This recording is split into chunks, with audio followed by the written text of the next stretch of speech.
She called the cops and screamed, "Arrest him!" while my house was still smoking behind us. The sirens were loud. Neighbors were filming, and Karen stood there in her perfect white suit like she owned the whole street. My kids were crying in the back of the car.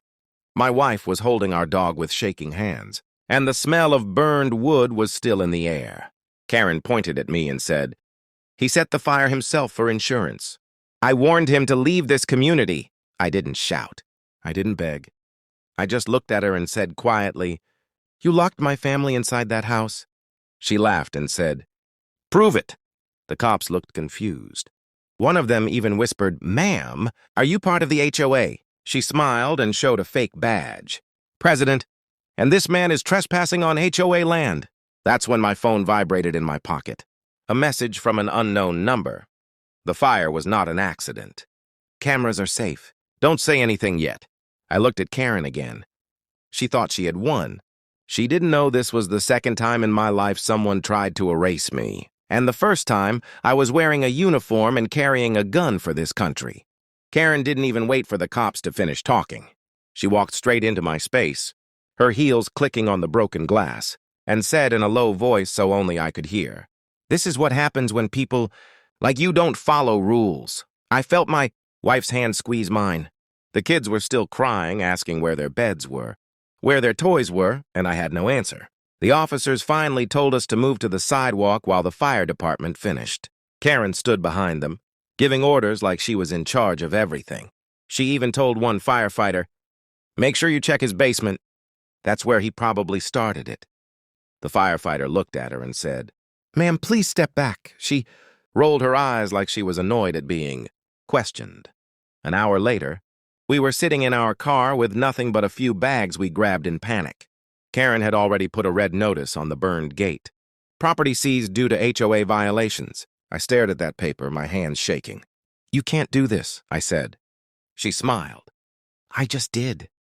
Then she leaned closer and whispered, "And tomorrow I'll file a report saying you threatened me. No one will believe you. You're homeless now." My wife wanted to scream, but I told her softly, "Not yet." Inside my pocket, my phone vibrated again. Another message. "She thinks she deleted everything." She didn't. I have her voice too. That night, we slept in my car in a parking lot. My son asked me, "Daddy, are we bad people?" That broke me more than the fire. I stared at the dark sky and said, "No, we just trusted the wrong person." Around 2 a.m., I finally opened the videos that were sent to me. One clip showed Karen on our porch earlier that day arguing with my wife.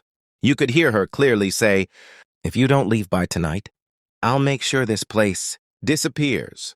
Another clip showed her near the back of our house with a man I had never seen before. He handed her a can and she said, "Make it look like an accident." My hands went cold. This wasn't just harassment. This was planned. The next morning, I got a call from the police station. They wanted me to come in for questioning about the fire. Karen had already filed her report. She claimed I had threatened to burn the house myself. When I walked into the station, she was already there, sitting comfortably, drinking coffee, talking and laughing with one of the officers like they were old friends. She saw me and said loudly, "Oh, look, he actually showed up." One officer pulled me aside and said, "Sir, she says you were aggressive and unstable. Is that true?" I took a deep breath and said, "No, but I have proof she lied." Before I could show anything, Karen interrupted. "He's lying. He always records people. He's paranoid. They kept me in a small room for 3 hours. No charges yet. But they said the case was under review." Karen walked out before me, smiling. As she passed, she said, "Enjoy your car." That's when I realized something. Intelligence and security. I didn't know how he got involved, but the messages made it clear. He had already started tracking Karen, her phone, her fake badges, and even the man who had helped her set the fire. By late morning, I had a plan. We drove back to the burned lot under the pretense of checking for evidence for the police. As soon as we arrived, I noticed her neighbor peeking through the blinds, whispering to someone on the phone. That's when my phone buzzed again. "She's trying to erase the security cameras. Move fast." I signaled my wife to take the kids to the car. I climbed the fence to reach the corner of the property where the Cameras were mounted. Most were smashed, but one small hidden cam was still intact. I grabbed it, and as I did, I heard a familiar voice behind me. "Going somewhere with that?" Karen's tone was dangerously calm. She had followed me, probably thinking she could intimidate me. She held a small device that looked like a taser. I froze for a split second. But that split second was enough for me to notice something else. Her phone was in her back pocket, flashing repeatedly. I tapped the cam feed with my phone, transferring the remaining footage immediately to a secure cloud. Then I looked up at her and said, "Smile, you're on camera too." Her eyes widened for a moment, realizing she'd underestimated me. "What are you doing?" she hissed. I walked closer. "Documenting your lies. Every word, every move." She pressed the taser, and I dodged just in time, rolling behind a burnt-out car. My wife's phone buzzed. It was the unknown number again. "I'm inside the HOA server. They can't delete this now." That was the twist Karen didn't see coming. Every fake notice, every fake badge, every false police claim she tried to file, it was all now backed up in multiple secure locations. Karen's expression shifted from confidence to panic. She lunged at me, but I sidestepped, grabbed her arm, and twisted it behind her back until she dropped the device. I said, "Stay calm," I growled. "You're done." The real cops arrived moments later, called anonymously by my old partner, who had already sent a detailed report of her impersonation, the fire, and all the threats. Karen screamed that it was a setup. But this time, no one believed her. One officer said quietly to her, "Ma'am, you're under arrest for arson and impersonation of law enforcement." Karen tried to argue, but the camera footage, her own words, and the digital logs all tied her down.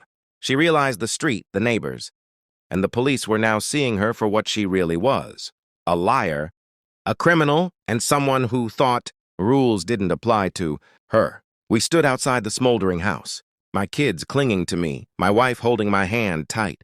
I looked at the charred walls and said softly, "We'll rebuild. This is ours. She can't take that away." My son asked, "Daddy, did she go to jail?" I smiled and said, "Yes, and she'll think twice before touching anyone else." Then my phone buzzed one last time. It was from the unknown number. "Good job. But be ready. She'll try something else. Karen never quits." I looked at my family and knew we were ready too. Every move we made now had purpose. Every twist she threw at us was countered. And in that moment, watching her escorted into a squad car, I felt something Americans value more than anything: justice for your own land, your family, and your honor. Later that evening, we sat on the hood of our car, staring at the night sky over the burned property. My wife whispered, "You kept your promise, even when it was scary." I nodded. I didn't just fight for us. I fought for what's right. No one can tell me this isn't my home. My son leaned on my shoulder, the dog resting between our legs. And for the first time since the fire, I felt calm. The twists weren't over. They never are with someone like Karen, but this chapter had ended. The news picked up the story within days. Headlines screamed, "HOA president arrested after arson and fake police claims." Clips of her shouting in court, trying to defend herself, went viral. People were outraged at her abuse of power. And somewhere in the back of my mind, I knew this would be a lesson, not just for her, but for everyone who thought entitlement could replace law and justice. Weeks later, as we started rebuilding, I discovered another twist buried in the HOA server. Karen had been colluding with several other neighbors to forge documents against multiple families in the community. That meant the fight wasn't over yet. But this time, I wasn't alone. My old partner was now officially involved. The police were aware. The families affected were ready to testify. And Karen was learning that no matter how powerful she thought she was, truth had a way of coming out. One afternoon, a letter arrived for me at the temporary apartment we rented. It was from Karen's lawyer threatening another lawsuit, claiming defamation. I laughed and put it aside. I knew the truth would always win. And in that moment, I realized something else. The real power wasn't in the HOA, the badges, or fake threats. It was in persistence, preparation, and knowing your rights. My wife, sitting beside me, smiled and said, "You really didn't think this would be easy, did you?" I shook my head. Nothing worth defending ever is. Our kids played in the small backyard of the temporary apartment. laughing, chasing each other. And I thought about the moment the fire started, the chaos, the fear, and how every twist had pushed us to uncover strength we didn't know we had. That night, as I checked the secure footage one last time, I saw something I hadn't noticed before. Karen looking directly at one of the hidden cameras while she planned the fire. Her expression wasn't just arrogance, it was overconfidence. And that overconfidence, that belief she could manipulate everyone, was what gave us the edge. The footage wasn't just proof of her crimes. It was a reminder. The moment someone underestimates you, you have the power to turn the tables. By the next week, the local news had run a follow-up. Family reclaims property after HOA. Scandal, neighborhood shocked. Interviews with neighbors who had watched. Karen abused her power painted a clear picture.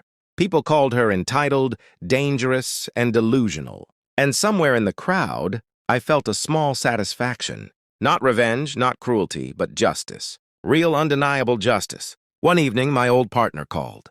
"You did well," he said. "But she's smart. She might try something under the radar." I nodded. "We'll be ready."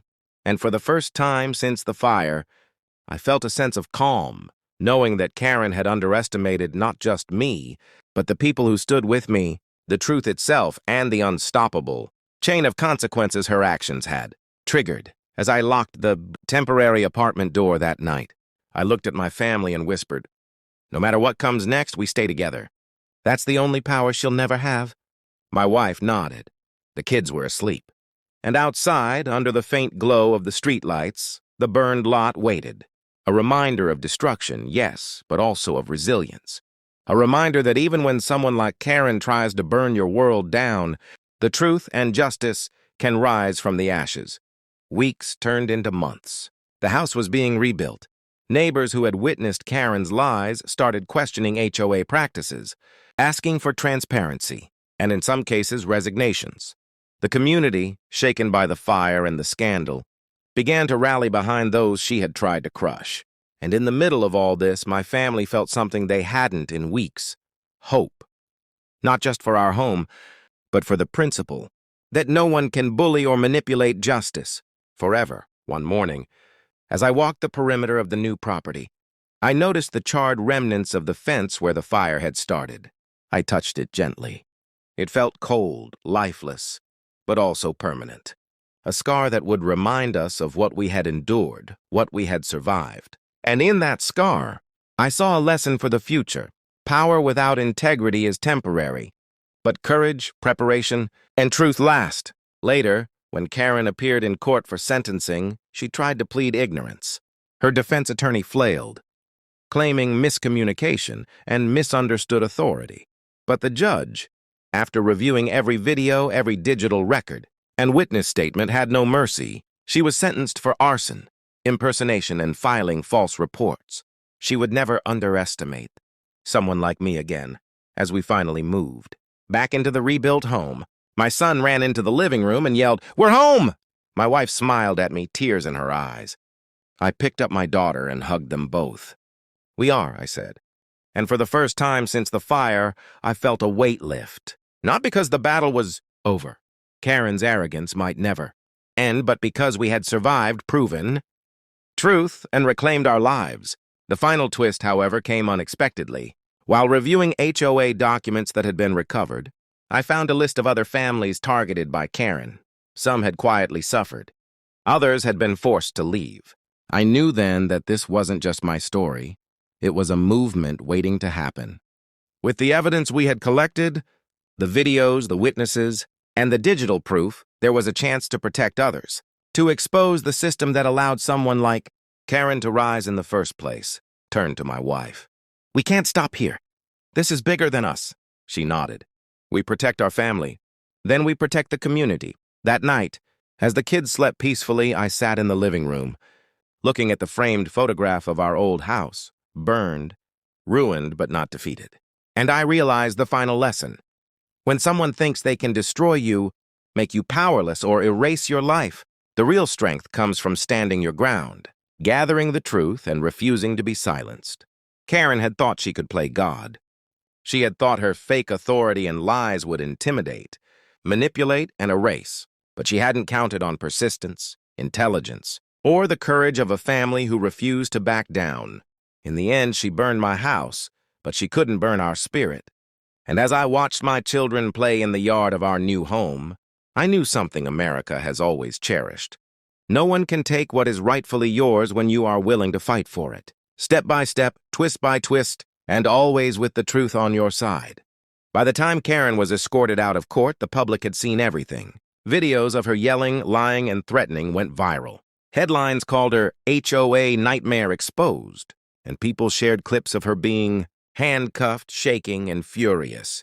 Neighbors we never knew were watching came forward to testify about her fake notices, threats, and schemes. Back at our rebuilt home, we finally felt safe. My kids laughed in the yard, my wife hugged me tight, and I could breathe again. The fire had destroyed a house, but it had not destroyed us. We were stronger, smarter, and ready for anything. I looked at the street and realized the twist I had never expected. The community itself was now watching Karen. Her power was gone. She could yell, threaten, or pretend, but no one believed her anymore. The final lesson hit me as I sat on the porch that evening. Karen had tried to erase us, humiliate us, and steal what was ours. But in her arrogance, she had revealed herself completely. Her lies, her fake authority, her threats, they all became proof of her crimes. And in the end, justice wasn't just served. It was visible to everyone. I held my family close and whispered, "We survived. We won. And no one can ever take our home, our family, or our dignity again." The fire was gone, the house rebuilt, and the nightmare over. But the story stayed with the community. Karen became a cautionary tale. No fake badge, no HOA notice. No lie could overpower truth, courage, and the will to protect what's yours. And as the sun set over our property, we knew one thing clearly. Even when someone tries to burn your world down, the spirit inside you can rise from the ashes stronger than ever. The end.